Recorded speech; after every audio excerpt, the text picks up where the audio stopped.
अस्सलाम वालेकुम बच्चों, आज मैं आपको तितली उर्दू क्लास 4 से एक कहानी सुनाऊंगी। ये कहानी थोड़ी सी डिफरेंट है।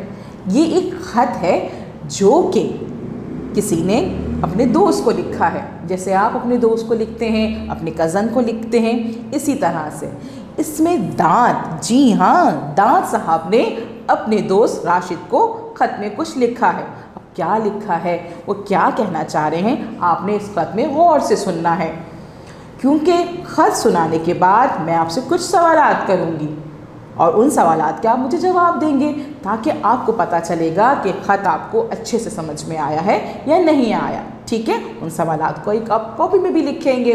अब मैं आपको ख़त सुनाती हूँ और ख़त आप गौर से सुनेंगे। चलें जी, ख़त का नाम है खबरदार। चलें जी। प्यारे दोस्त राशिद, अस्सलामु अलैकुम।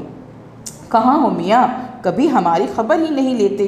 वो तो भला हो इन किताब वालों का कि मेरे पास तुम्हारे नाम ख़त लिखवाने चले आए, वरना शायद मैं तुमसे कुछ कहे सुने बगैर ही इस दुनिया से रुखसत हो जाता। हाय मेरी किस्मत, रहता तुम्हारे पास हूँ, काम तुम्हारे लिए करता हूँ, मगर तुम्हारी थोड़ी सी तवज्जो के लिए तरसता रहता हूँ। कोई दिन हो कि तुम मुंह खोलकर मुझे देख लो। अल्लाह अल्लाह करके आज मौका मिला है तुम्हें अपना हाल सुनाने का। आज तुम्हें ख़बरदार किए देता हूँ, मेरा हाल कुछ अच्छा नहीं है। ना वो पहला सा रंग रहा है, ना सेहत रही है। गंदगी का पीला गिलाफ मुझे हर रुख से घेर चुका है। कीड़ा भी लग गया है जो आहिस्ता आहिस्ता मेरे अंदर दाखिल हो रहा है। कोई हद है लापरवाही की भी। ना ग़िज़ा का ख्याल करते हो, ना सफाई का ख्याल करते हो। क्या तुम नहीं जानते कि वो तमाम बाज़ारी मीठी चीज़ें जो तुम ज़रा से मज़े की खातिर मुंह में डाल लेते हो, वो मेरे लिए जहर हैं। टॉफ़ियाँ, च्युइंगम्स, बोतलें किस के नाम मंगवाऊँ? इस पर जुल्म ये कि सुबह शाम मुझे साफ़ भी नहीं करते। दिन में 2 बार मिसवाक या ब्रश करने में क्या जाता है जनाब का। चलता हूँ, लेकिन बताए देता हूँ कि मुझे हकीर ना जानना। मेरे जाने से तुम्हें बहुत दर्द और अफसोस होगा।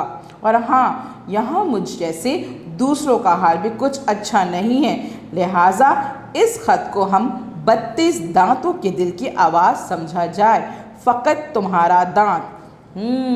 इस ख़त में क्या समझ में आ रहा है कि दांत साहब बहुत परेशान हैं, क्योंकि दांत साहब के साथ क्या हुआ है। अब आपने मुझे छोटे छोटे सवाल के जवाब देने हैं। आप मुझे ये बताएंगे कि यह ख़त जो है दांत साहब ने क्यों लिखा है। समझ में आया है ना ये ख़त क्यों लिखा गया है। बस आप मुझे ये बताएंगे, अपनी कॉपी पे लिखेंगे। दूसरा सवाल मैं आपसे करती हूँ कि दांतों पर तवज्जो देने के लिए क्या करना चाहिए। क्या करना चाहिए, ज़रा बताइए।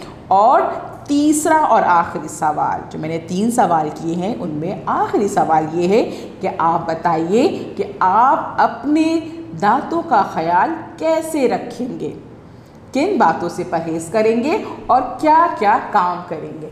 ये सारी बातें आप अपने घर के बड़ों के साथ में डिस्कस करेंगे और एक चार्ट पेपर या किसी भी कॉपी पे लिखेंगे। Thank you.